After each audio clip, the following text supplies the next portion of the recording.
Welcome, everybody, to the Stone Down Sports Podcast. My name is Matt. Really happy to be here with you on this Thursday evening. We've got quite a bit on the docket for you tonight. We are finishing up Prospect Week. Of course, we're not going to forget about the divisional round of the playoffs in the NFL this weekend. I know both Kyle and I are really looking forward to that. And of course, we're going to be taking you to school. That's right. We've got another installment of Fantasy Baseball 101.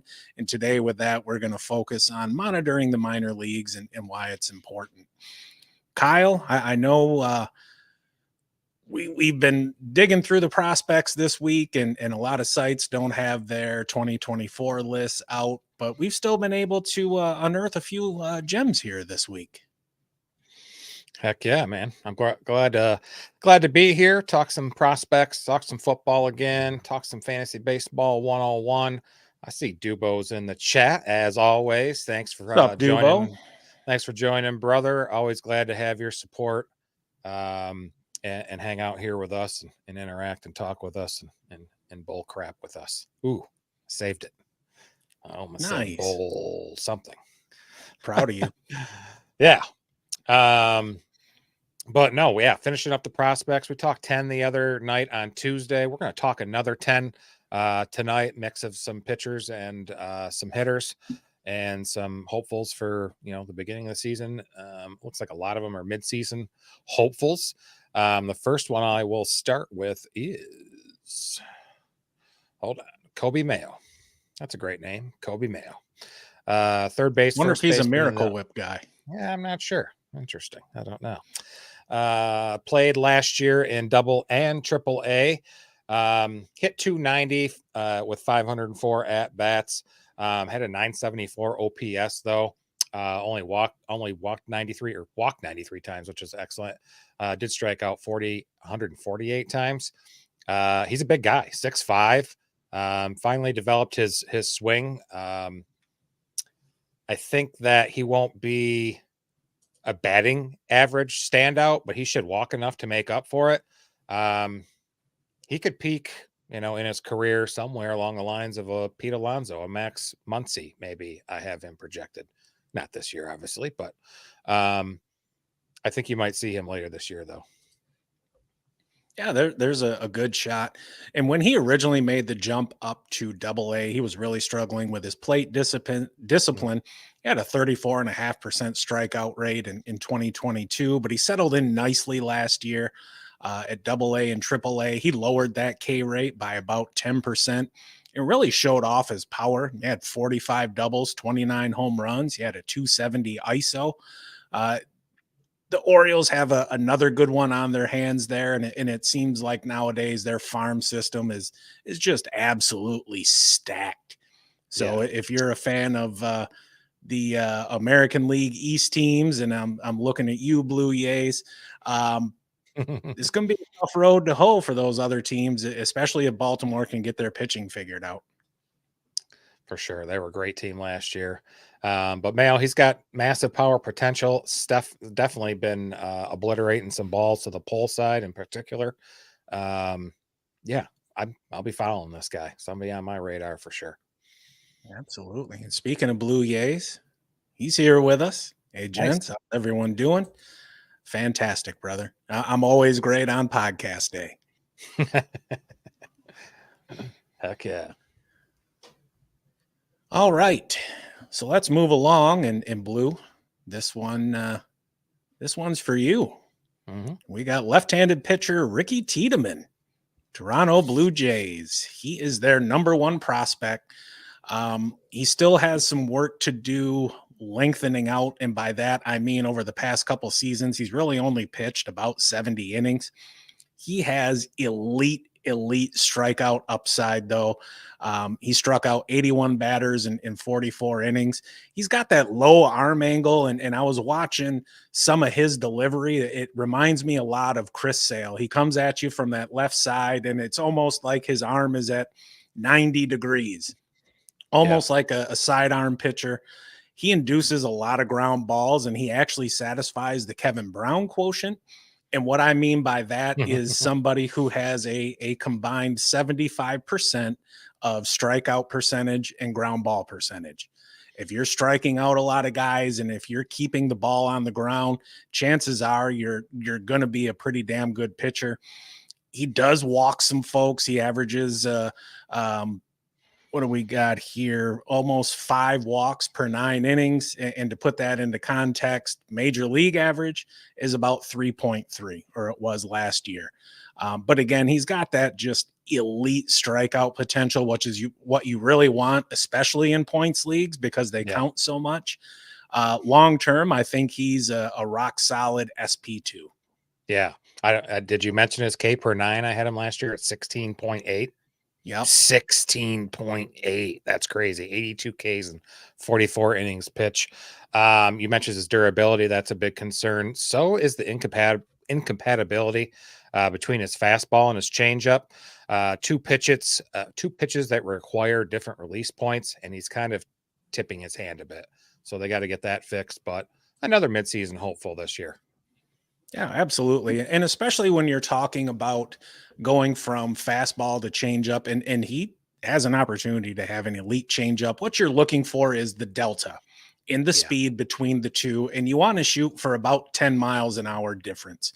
Reason being, once you get lower than that, in 9's okay, 8's okay, but if you start getting 6, 5, 4 miles an hour difference, there's not enough difference there to fool the hitters.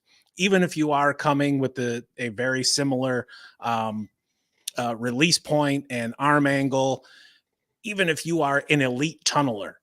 And what I mean by tunneler is if you have 4 different pitches and they all leave your hand at the exact same spot, it makes it very, very difficult for the hitter to identify what kind of pitch it is.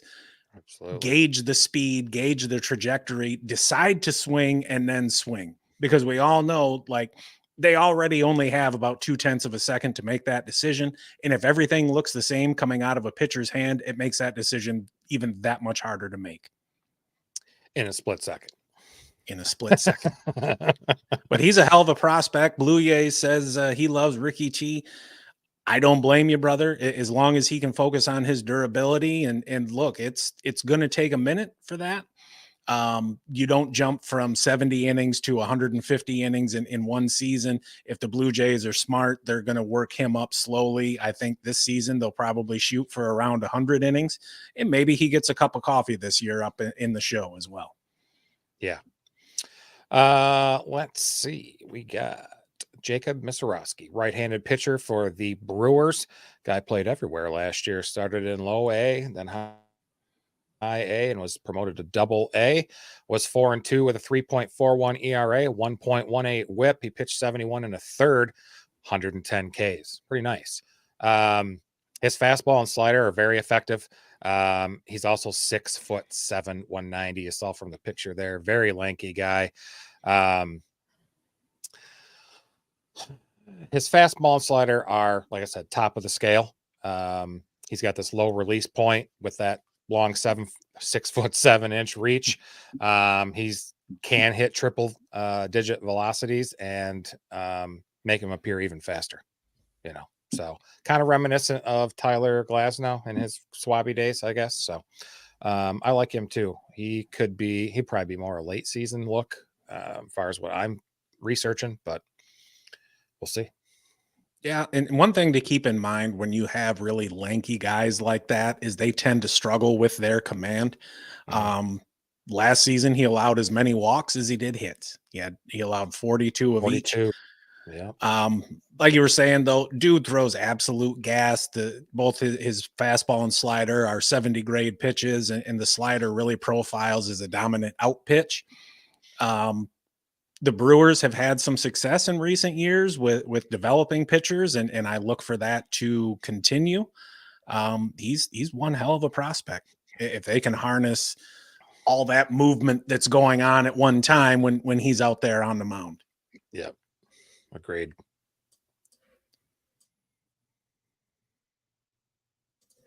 All right. Man, who do we got next? Yes. Thanks for pointing that out.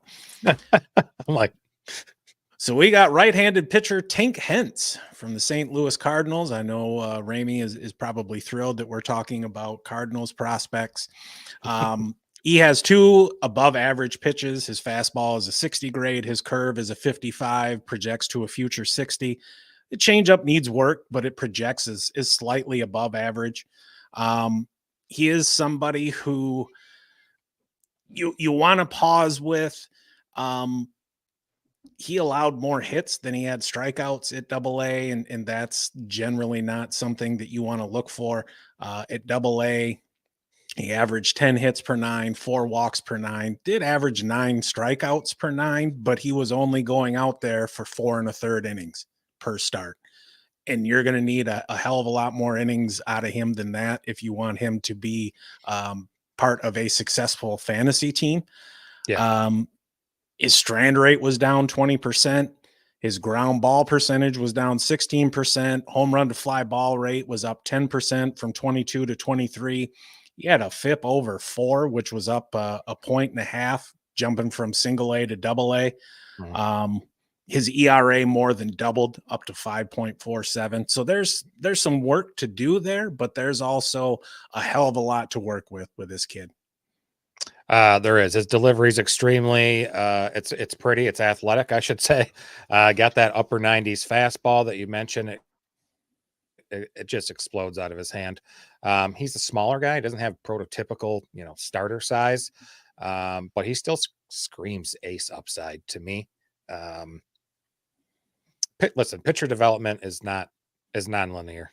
So I expect him to bounce back this year, have a good year. Yeah, I do too. And it's so difficult to project pitchers. It is. Because you're talking about when you're throwing a ball from that distance at that speed, you're talking about fractions of an inch of difference can make a massive difference. And I know that was a very poorly constructed sentence, but I'm sure all of you out there understand what I'm talking about. Yep. Heck yeah. All right. Next up is right-handed pitcher Mick Abel out of the Phillies. It's a shame. I think this guy would be good. It's a shame he's with the Phillies organization with so many great pitchers ahead of him at the minor league level, or major league level, I should say. He hasn't made many progress being a strike thrower. He got drafted 15th overall by the Phillies in 2020.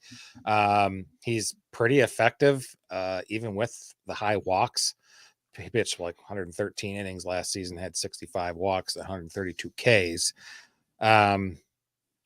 Dombrowski, the president there, or whatever his title is for the Phillies, we have, of course, experience with him being with the Tigers for several years.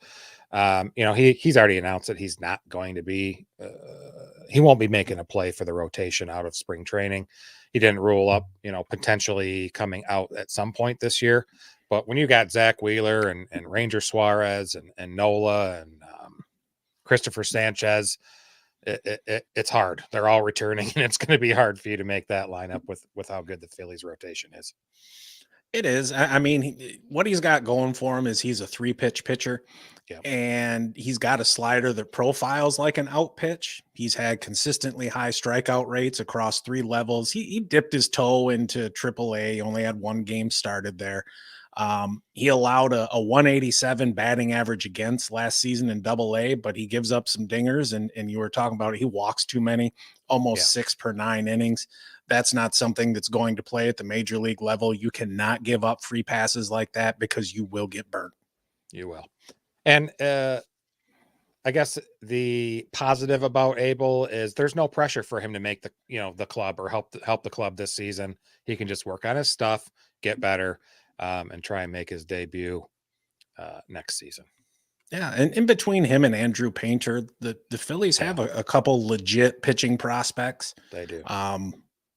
So their rotation should be pretty damn solid for years to come. They just re-signed Nola, so they're going to have some front of the rotation stability there for a minute. Now we are going to go back to the Brew Crew again. Third baseman Tyler Black. I like this guy. Yeah, he has excellent on-base skills. He's got over a 400 career on-base percentage. He's not really going to hit for power. He's a contact hitter with above average speed. Does have a better than average ISO and slugging, but that's driven by doubles and especially being able to leg out triples. He had 12 of those last season. He stole 55 bases last year. He shows an excellent approach at the plate. I think he's going to be one of those dudes who ends up as a multi-positional player. He might get Exactly. 5 starts a week, and it might be at 3 different positions. Yep. But he's somebody he'll contribute on the base pass for you. He's not going to hurt you in average or anything like that. And in points leagues, if you can get a lot of doubles and leg out some triples, that's money in the bank right there. Yeah, if you weren't already familiar with him previous to last season, his walk and stolen bases. You had to sit up and take notice. Cat's good. I'm going to comp him to a faster Ben Zobrist. Somebody with a solid OBP, 30-40 steal speed, multi-position eligibility, which, as you know, is huge in fantasy baseball. I like this cat for sure. He's on my radar. A lot of people have him sitting out of the top 75. I have him in my top 25 for prospects this season. Damn. So you're definitely above market on him. I thinking he's fighting this spring for a roster spot. All right, next we have outfielder Owen Caissie. I like the picture there from the Chicago Cubs. Played Double-A last season. Had 439 at bats, hit 289, 22 homers, a 918 OPS, which is pretty good. Walked 76 times, did strike out 164 times. I don't love that. They sent him straight to Double-A. So when an organization does that, that kind of tells you what they think about the player. They love him. He was awesome in Southern League last season. The raw power is monstrous. He's a relatively good athlete as well. He's one of the premier power hitters in baseball right now for prospects. Yeah, agree wholeheartedly. He projects out as a 30 home run bat, and he's got the strikeouts to go with it. He struck out over 30% of the time last year. He will draw a walk though, so there's some discipline there. He's kind of a free swinger. He's improving at pulling the ball and elevating it. He has a great exit velocity for his age, and combined with a pretty high line drive rate, that leads to a higher BABIP for him than you would generally see of 407. What does BABIP mean, you ask? That is batting average on balls in play. So that rules out home runs because nobody has an opportunity to field it. And it's anytime you put the ball in play, a ground ball to third counts just the same as a fly out to right field and a double up the gap. We did harp on his strikeouts there a little bit. He did improve as the season went on. He was 33.9 K rate in the first half, 27.7. He lowered it to in the second half. In the last 21 games, he brought it all the way down to 21.7. So he's figuring some things out. We'll hope it carries over to this season. I like this cat a lot too. Absolutely. So who we got next on the list? We are going back to the Pirates, and we've got another pitching prospect there. I know we talked about one yesterday in Paul Skeens. This is Jared Jones. He is a power pitcher who sits in the high 90s. His slide piece and curve are improving, but they do look too similar coming out of his hand. He needs to work on that, and he also needs to work on throwing his changeup slower. If you're throwing a fastball at 96 and your changeup comes in at 92, just like we were talking about earlier, is not enough delta there. Yeah. He had an ERA of 4.72 last year, but a 3.98 whip. So he was kind of hurt by some subpar defense at time. That led to more hits overall and a higher whip of 1.32. Yeah. So as he gets in front of a little bit better defense and he works on his breaking pitches to help differentiate them and slows down his changeup, I think you're going to see his FIP improve and both his ERA as well. Yeah, his main change was command from 22 to 23. He used his plus fastball to get ahead, and that slider is a wipeout pitch.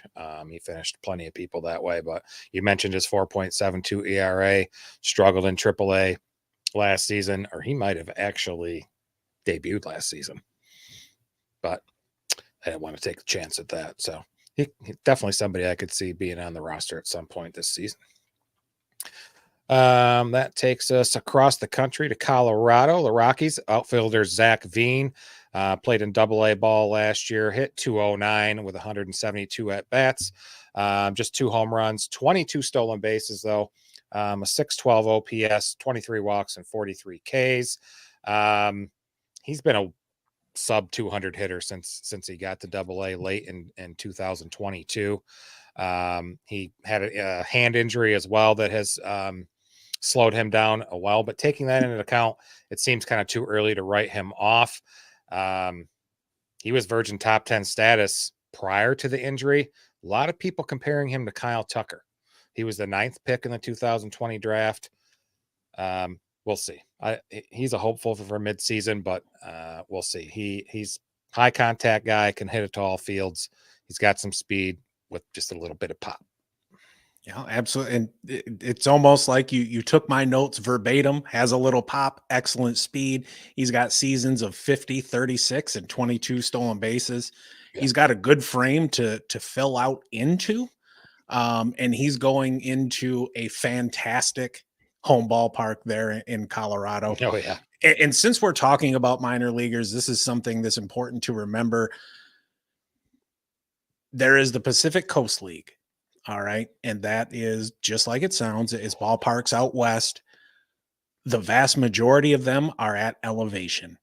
And what does that mean? You're going to have inflated hitting stats, yep, and you're going to have inflated pitching stats, but in a negative way. So when you look at somebody who's played minor league ball in Salt Lake City or Albuquerque or something like that, you want to build in that context. Yeah. He's somebody who he lost most of last year to wrist surgery. He's somebody who's going to need to get off to a hot start in camp and carry it through for a couple months in the minors to show that he's ready to come up. But he is the Rockies' top overall prospect, and I know they're going to be keeping a close eye on him. Heck yeah. Now, we weren't going to talk about prospects and not bring up Tigers. Yeah, we're headed to the D, baby. That's it. And I know you love the D. So we got right-handed pitcher Jackson Jobe. He is somebody who generates elite spin. What do I mean by that? Rotations of the ball. Very, very simple. He's got a slider that's been measured up over 3,000 RPM. It's sick. Which is just ridiculous. He's still pretty raw, but he has a solid 4-pitch mix with a plus slider. Just that one I was talking about just a minute ago. He's battled injuries last season, but he pitched pretty damn well in the Arizona Fall League. Across 15 innings, he allowed 14 hits, 5 walks, struck out 19, and posted a 2.87 ERA. He is Detroit's top pitching prospect.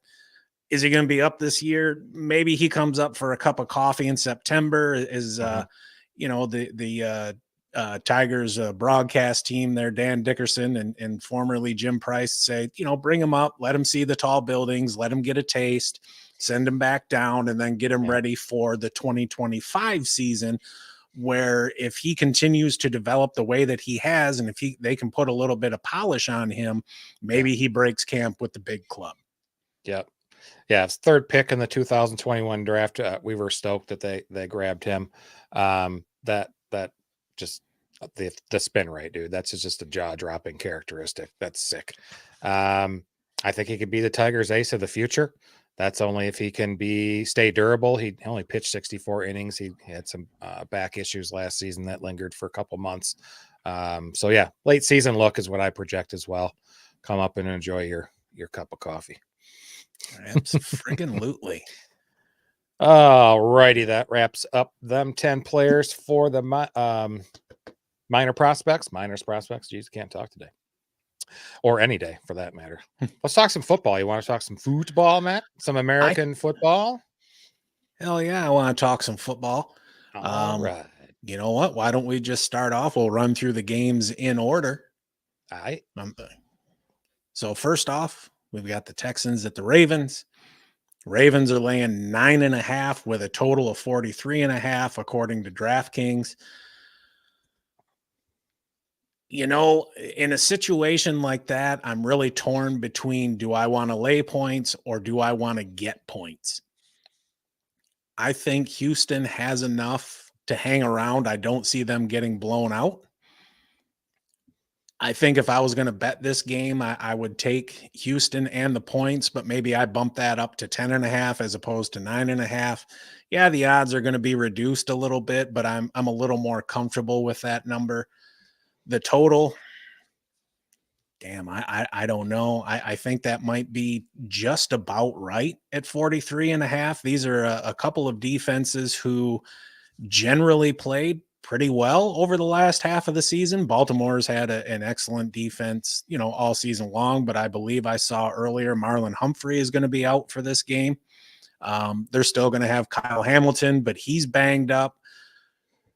The question is, are the Texans going to have the horses to take advantage of that? I don't see this being a Devin Singletary game. If the Texans are going to win, it's going to be because of Stroud and Nico Collins. Definitely. And the defense making, the right play, some play. They have to create a turnover there. Listen, it's the Ravens. It all starts with Lamar Jackson, right? His first full season since 2020. They're 28-12 with Lamar when he starts, 3-7 without him. They led the league in point differential. They outscored opponents by a league high 142 points in the first half this year. If they get out big, I don't even CJ Stroud, I don't think is going to be able to come back. The Texans, they've beaten some good teams. They've beaten 3 playoff teams this year. But all at home. The Browns, the Bucs, the Steelers, they beat them all, but all at home. The Ravens at home is going to be tough.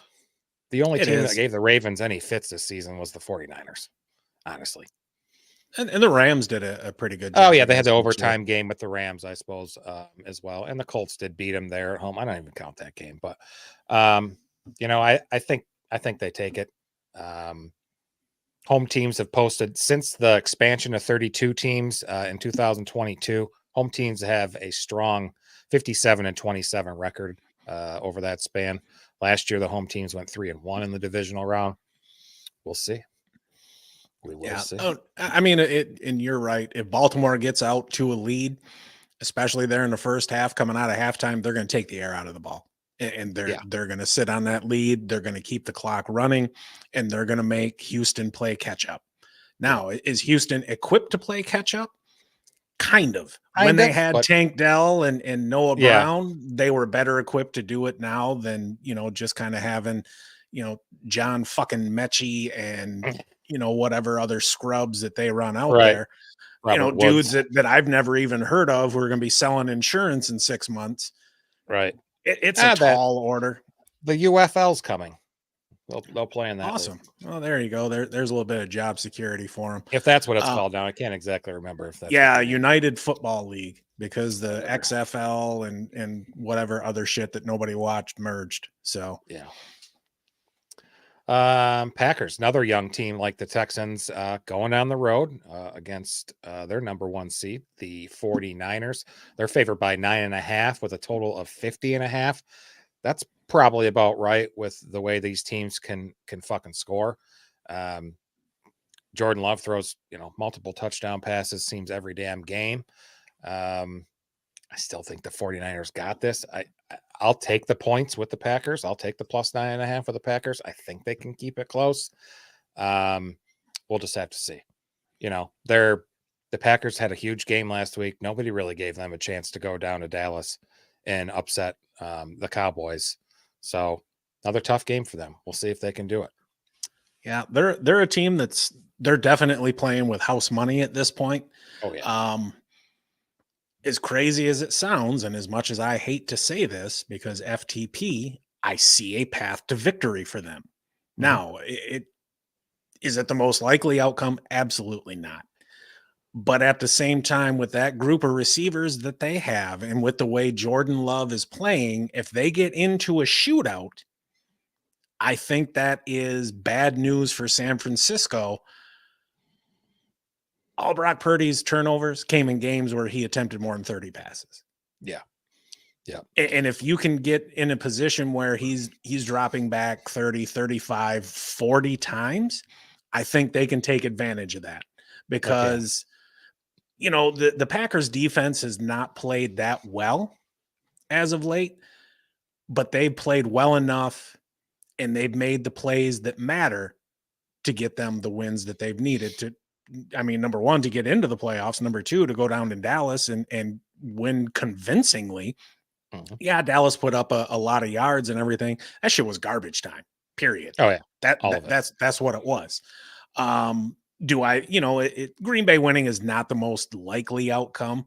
I think they've kind of reached their peak for this year, but I wouldn't be floored if they won. I definitely think they're going to cover. Yeah. Yeah. Green Bay was up 27-0 at the half and 48-16 with 10 to go.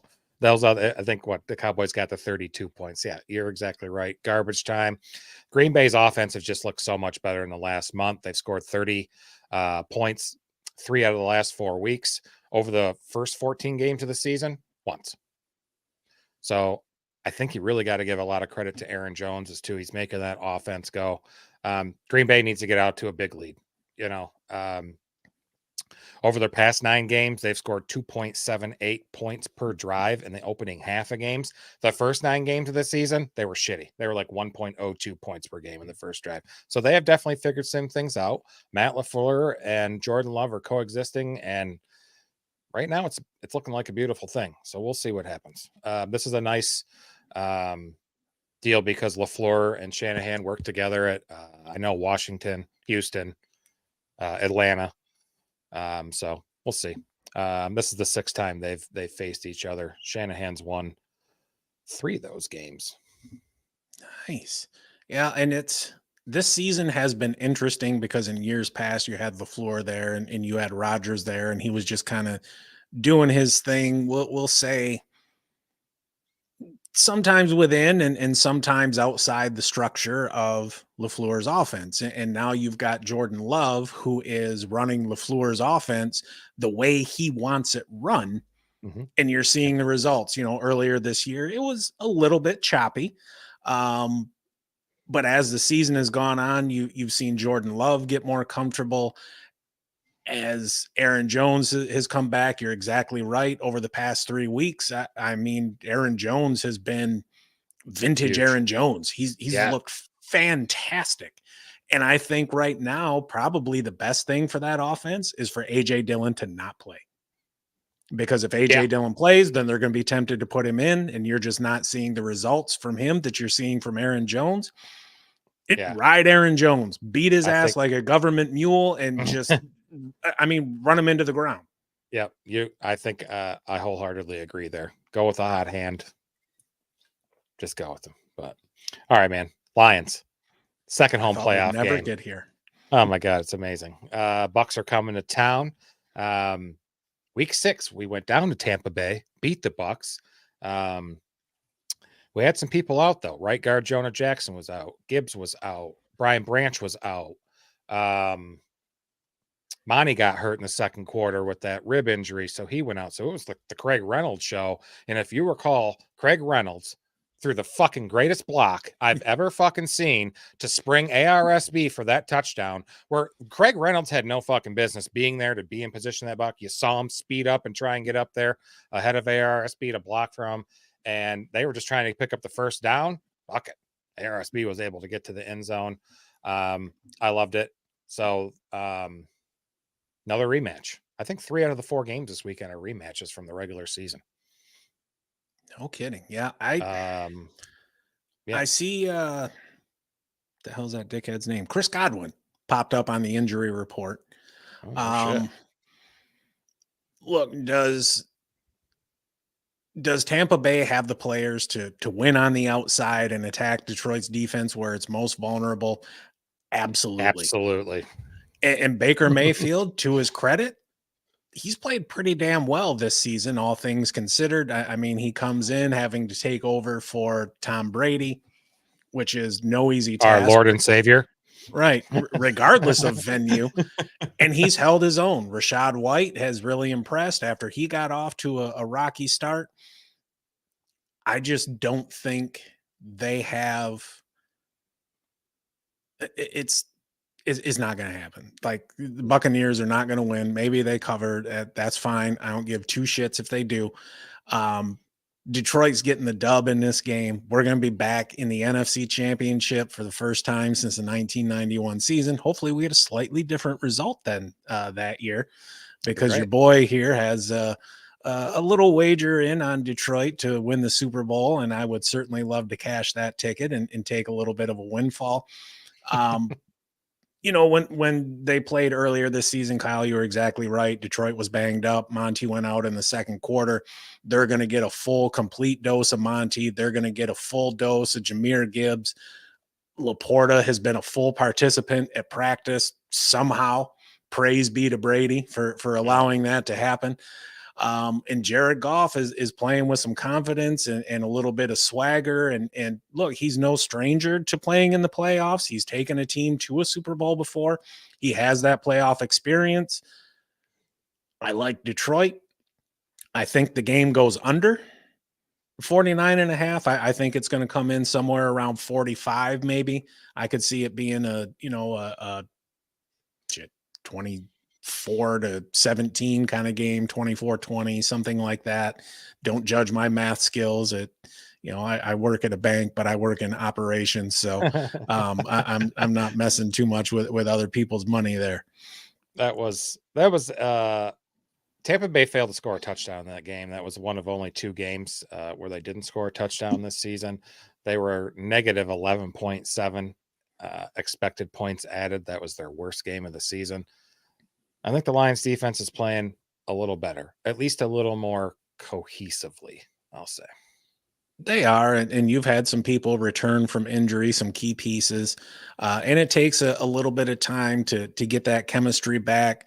Melifonwu's out there making plays, and that's fantastic. I love it. Go make the plays. But at the same time, we need to make the routine plays as well. Yeah. And just play solid, fundamental football, get the win, and head on to the NFC Championship game. And with, a little bit of luck, it'll be in Detroit. Yeah. Brandon will go to that game too. Yeah, he certainly would. All right. We're closing it out with this section. Chiefs at Bills. Mahomes, first time that he is going to start a road playoff game in his career. I think this has been one of the best modern rivalries, Chiefs Bills, lately. Just Jesus, it's a great time. This will be the seventh game where Mahomes and Josh Allen have faced off. 3-3 straight up record. So, and against the spread. So we shall see. Will Josh Allen be turnover free? Because that is going to be the key to them winning this football game. It is, and Mahomes has turned the ball over quite a bit this year as well. Sure. These are two teams who have kind of redefined themselves. They're now more run-heavy teams. They're focusing on the run game and playing some defense. Obviously, you had the change in OC up there in Buffalo, switching over to Joe Brady, who he was the OC at LSU there in 2020 when they scored 850 million points and just slapped the shit out of everybody. But it also helps when you have, all pro level players at multiple positions on their offense. This game, to me, looking at it, the Bills are laying 2.5. I don't necessarily know that's the right number because I'm still not sure who I think is going to win. But I do see it being played within 3 points. I think these are two pretty evenly matched teams. It's going to come down to, how does the Chiefs offense fare on the road in the playoffs, and are they going to get anybody to step up besides Rashee Rice? Travis Kelce has not really been a factor over the last several weeks. And on the Bills side, is Gabe Davis going to be back? I've not seen much on him this week, but I know he missed last week. Whatever the hell is going on with Stephon Diggs, are they going to be able to fix that? And are they going to be able to continue to lean on James Cook? Dalton Kincaid has stepped up for them, which has been fantastic. I saw they cut playoff Lenny. They're going to stick with Latavius Murray. Lat Murray and that other dickhead they run out there, like Ty Johnson or something like that, some kind of other afterthought. Total is 45.5. I think that's probably about the right number there, just based on the way these offenses have been playing. Yeah. So now that we've run through all 4 of these games, if you had to pick a team to score the upset, who would you pick?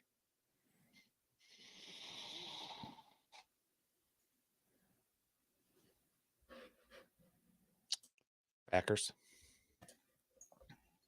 No kidding. Yeah, it kills me to say that, but we'll see. You know, the rest that the 49ers are getting it's going to be huge. Same with the Ravens. I'll pick the Packers. Okay. I can dig it. I would also agree with you. Now, part of that is me wearing my Homer hat here because I want Detroit to have one more home playoff game.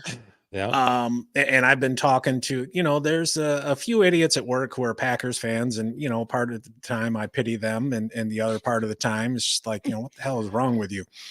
But regardless, I told them all, I see you in the NFC Championship game. Right. There you go. All you got to do is win, baby. Davis. Yep. Thanks. You're welcome. I could not freaking remember. All righty. Guess what time it is? Do you know what time it is? It is time for school with us and say an all NFC North Championship game. Hell yes. I love it. It'd be a rubber match too. So that's it. I mean, you can hop on the Lions bandwagon. We got room, we got beer, we got conies. Like it's a good old time. Yeah, we got Fago, we got pasties, we got I don't know what else we fucking got, but that's enough. All right, let's go to school. Fantasy Baseball 101. You didn't put the chick up there. Oh, where is she? There she is. So yeah, we're monitoring the minor leagues. Basically, what we're talking about is just kind of giving you some websites that we use that we find helpful as well. I know Fangraphs is a favorite of mine and Matt's. We'll use that a lot. Especially there's actual tab for prospects there that you can actually create a custom list of players there called the board. It's not very user friendly, so I don't recommend that if you can figure it out. But I had some troubles with it. But Fangraphs as a whole has great information. Sometimes it's overwhelming. Another one too that people don't think about is just MLB.Trade.Rumors.com. Something to check out. A lot always of good information on there. Many trades in the league include minor leaguers. I check this page frequently this season or all year for that matter. Yeah. There's also Baseball America, and I'll continue to parrot Fangraphs. One of the reasons that I like them is there are a couple sites who continually update their top prospect list throughout the season, as opposed to just putting out something before the season and then at the break. Baseball Reference, for those of you who are football fans, I'm sure you've heard of Pro Football Reference. Well, there's a baseball version out there, provides you plenty of information. It's not as robust on the minor leaguers as it is for the major leaguers. And a big part of that is you don't really have StatCast data for a lot of these minor league ballparks. I think there's some at AAA, but it's kind of sparse. And so we've talked about where to go to get information, but why is it important? Why is it critical that you monitor the minor leagues as you go through your fantasy baseball season? The first reason is for future talent acquisition. The season is long. It's 6 months long. The regular season for fantasy baseball is 5 months long. And then you get into the playoffs there in September. It's a lot of teams. It's a huge playoff pool or player pool. It just look over that course of time, players get hurt. And you want to be ahead of the curve. That can give you a really big advantage. Another reason is injury replacements. Just talked about that. Or performance replacements, and being aware of prospects and understand nobody expects you guys to keep your own personal top 400 prospect list. I mean, that's just ridiculous. Kyle and I don't even do that.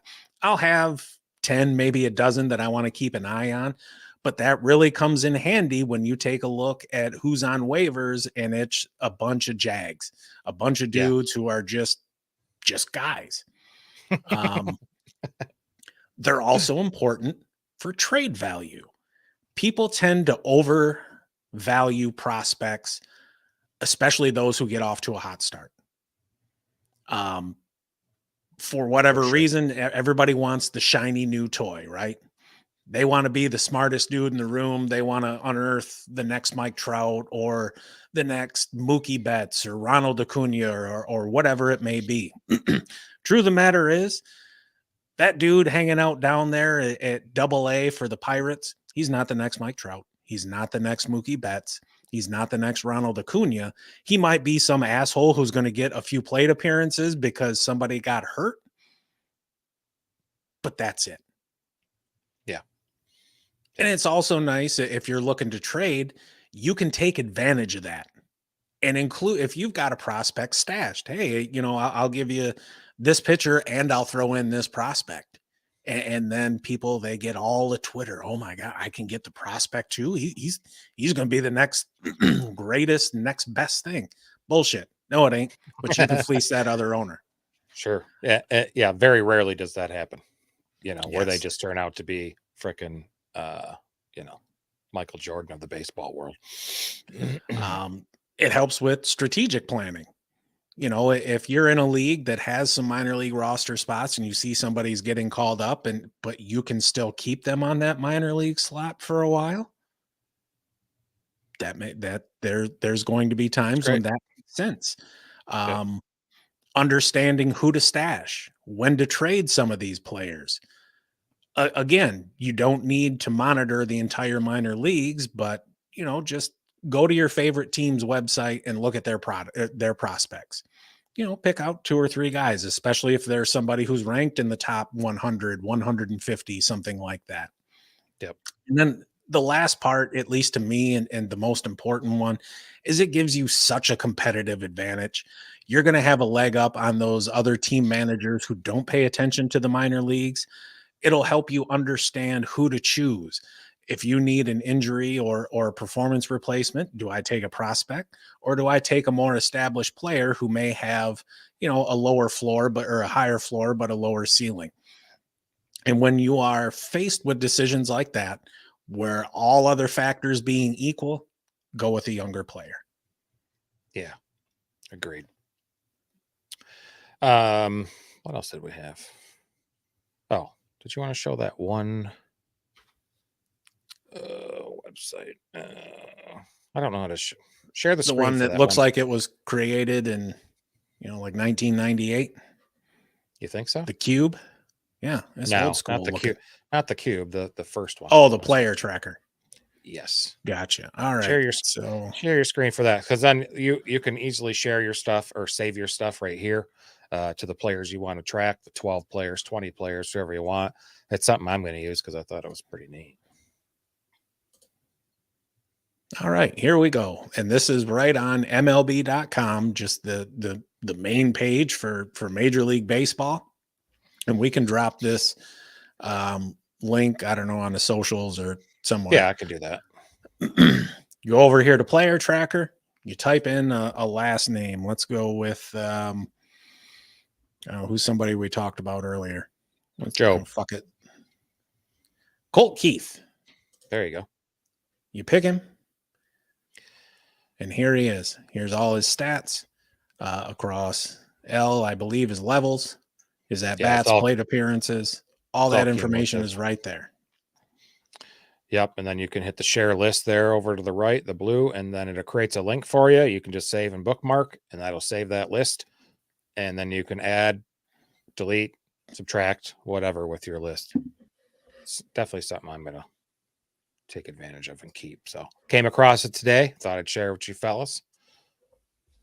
All right. We got a few minutes here. Free time. Who wants to talk? Oh, shit. Freestyle. Yeah.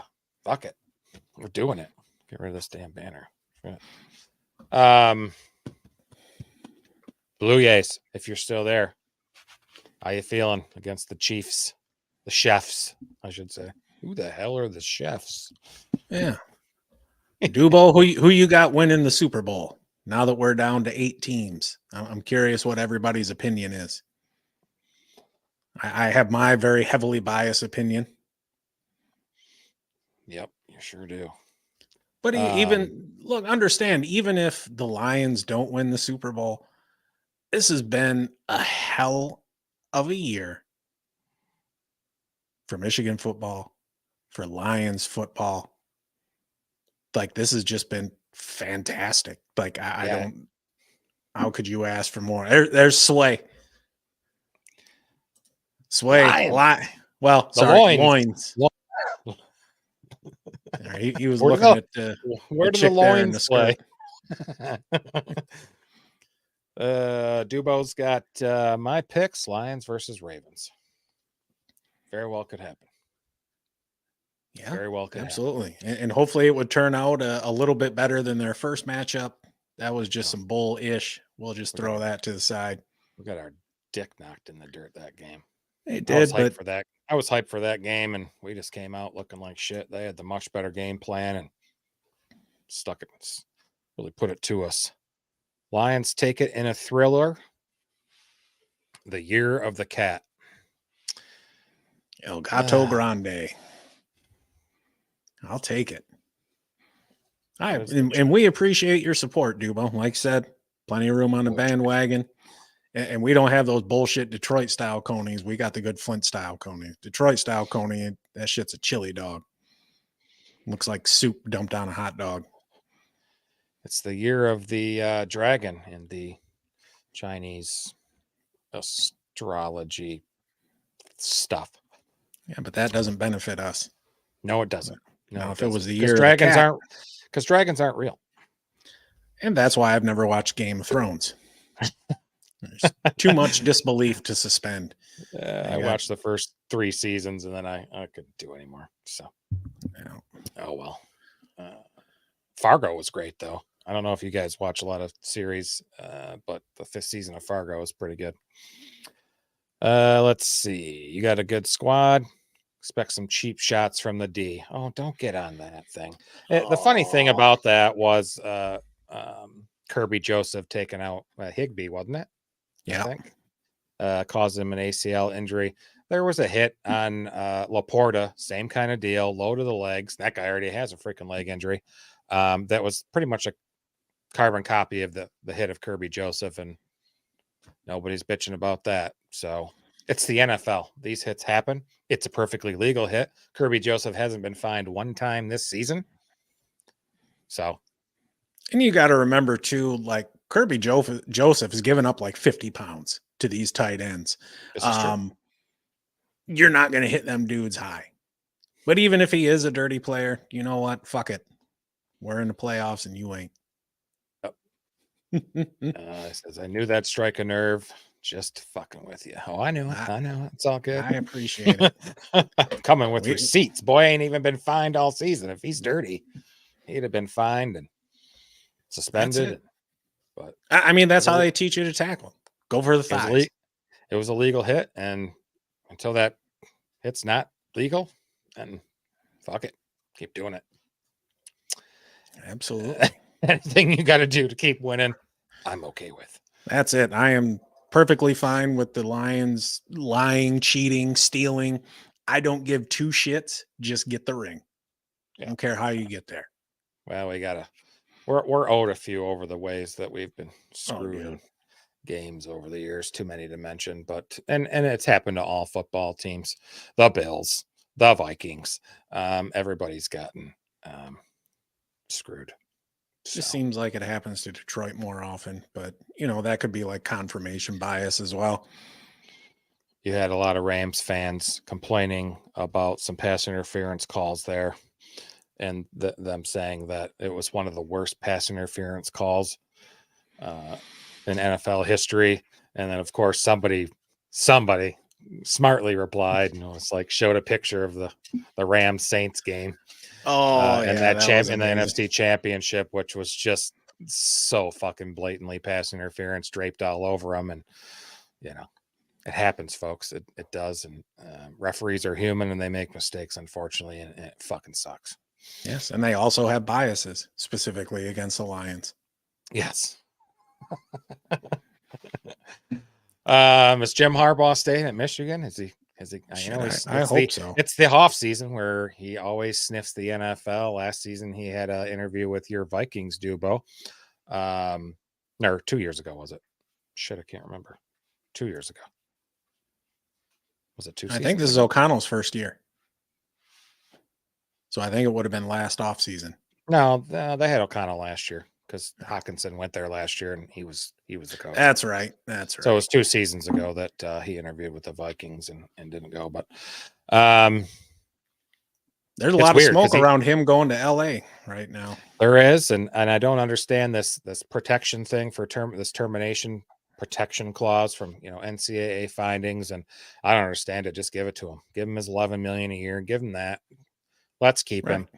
I'd like for him to stay. I understand if he goes. I get it. So he's won a natty. He wants to be one of the few coaches that I know have won a Super Bowl and a natty, and he went to the Super Bowl and unfortunately lost to his fucking brother against the Ravens, but we'll see.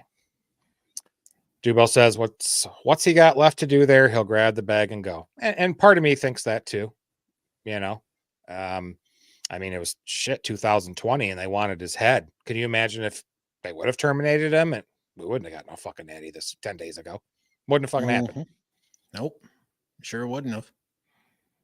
And they've got a decent staff there with Sharon Moore and Minter. I'd have to imagine there are a lot of people who would line up to interview for the job there at Michigan coming off a natty. I don't know. We'll see. I hope he sticks around. Just give the man whatever he wants. If he wants $11-12 million a year on a 10-year contract, give it to him. Let's make it a minimum 8, Pete. Yeah, give it to him. So, but obviously the report that came out a couple weeks ago about, they'll give him a contract, but don't flirt with the NFL this season. He obviously gave him the finger about that. And it's not really just the AD Ward Manuel. I think they actually do like each other, but you have regents and stuff dealing with this contract stuff as well. A lot of people that are involved on it. And there's a lot of those regent board members there on the University of Michigan that wanted him gone when this cheating scandal came out a few months ago. A lot of hardliners on there. So we'll see. I mean, hey, if you're not wanted, go. I don't know that I would call it cheating. I would just call it like enhanced study. Okay.